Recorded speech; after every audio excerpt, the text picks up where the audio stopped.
జైల్లో ఉన్న పట్నం నరేందర్ రెడ్డి అక్కడి నుంచి ఒక లేఖ రాశారు. పోలీసులు తన పేరుతో అబద్ధపు కన్ఫెషన్ రిపోర్ట్ ఇచ్చారు అంటున్నారు పట్నం. తాను చెప్పినట్టుగా కేటీఆర్ పేరు ప్రస్తావించడాన్ని తప్పుపడుతున్నారు ఆయన. కేటీఆర్ గురించి కానీ కేసు గురించి కానీ తాను అసలు ఎలాంటి స్టేట్మెంట్ ఇవ్వలేదు అంటున్నారు పట్నం. అసలు రిమాండ్ రిపోర్ట్లో ఏముందో కూడా తనకు తెలియదు అన్నారు పట్నం నరేందర్ రెడ్డి. పట్నం నరేందర్ని కోర్టులో ప్రవేశపెట్టిన సందర్భంలో పోలీసులు రిమాండ్ రిపోర్ట్ని ప్రొడ్యూస్ చేశారు. అదే కాపీని మీడియాకు కూడా విడుదల చేశారు. అయితే ప్రభుత్వాన్ని అస్థిరపరిచేందుకు కేటీఆర్ సూచనలతో పట్నం రగచర్ల ఘటనలో ఇన్వాల్వ్ అయ్యారని నిన్న రిమాండ్ రిపోర్ట్లో ఉంది. అయితే పట్నం నరేందర్ కన్ఫెషన్ ఇచ్చారు అన్నది ఆ రిపోర్ట్ సారాంశం. కానీ అసలు ఆ తరహా స్టేట్మెంటే తాను ఇవ్వలేదు అంటూ లేఖ రాశారు నరేందర్ రెడ్డి. కేసు గురించి కానీ కేటీఆర్ గురించి కానీ తాను అక్కడ ప్రస్తావించనే లేదు అన్నారు.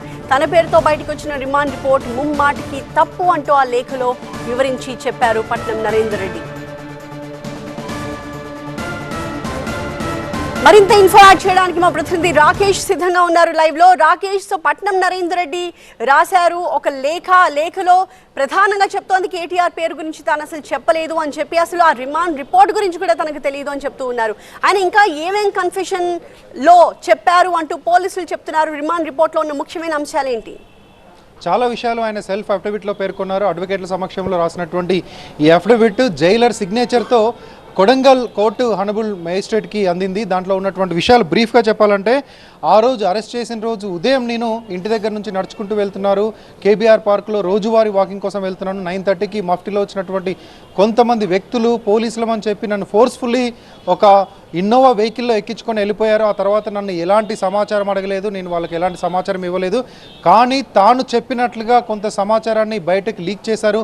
కోర్టుకు కూడా చెప్పారు. కోర్టు రిమాండ్ కాపీని నా దగ్గరకు వచ్చిన అడ్వకేట్లను అడిగేసరికి ఆ అడ్వకేట్లు తెచ్చిచ్చినటువంటి రిమాండ్ కాపీని చూసి నేను షాక్ అయ్యాను. అందులోని చెప్పని విషయాలు, కేటీఆర్కి సంబంధించినటువంటి విషయాలు ఇవన్నీ ఉన్నాయి. నన్ను ఎలాంటి సమాచారం అడగకుండానే తీసుకొచ్చి ఒక తప్పుడు రిమాండ్ రిపోర్ట్ను మీ ముందు ఉంచారు అంటూ ఆయన మేజిస్ట్రేట్కి లేఖ రాశారు. దాంతోపాటు దీంట్లో ఉన్నటువంటి అంశాలపై మనతో మాట్లాడడానికి ఎమ్మెల్యే వివేకానంద గౌడ్ గారు ఉన్నారు. చెప్పండి, ఈ లేఖ మీ లీగల్ టీం అక్కడికి వెళ్ళింది, నరేందర్ రెడ్డిని కలిసింది, వారి ద్వారా బయటకు వచ్చినటువంటి లేఖ ఏమేమి అంశాలు ఉన్నాయి, ఇప్పుడు ఎందుకని ఇలాంటి రాయాల్సిన అవసరం వచ్చింది? ఈరోజు స్పష్టంగా తెలుస్తోంది. పోలీసు వ్యవస్థ అంతా ఈరోజు కేటీఆర్ మన ముఖ్యమంత్రి రేవంత్ రెడ్డి గారికి ప్రైవేట్ సైన్యంగా పనిచేస్తున్నారు, సొంత మనుషులుగా పనిచేస్తూ ఉన్నారు. అంటే వాళ్ళు వారి పరిధిలో పని చేయకుండా పరిధి దాటి మరి అక్కడ ముఖ్యమంత్రి గారు మననలు పొందడానికి చేస్తున్నట్టు స్పష్టంగా అర్థమవుతా ఉంది.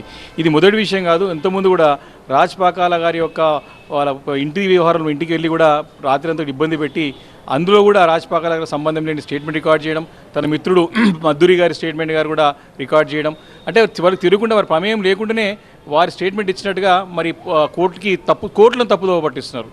కోర్టులకు తప్పుదోవ పట్టించి వీరికి జైలు పంపించే ప్రయత్నం చేస్తూ ఉన్నారు.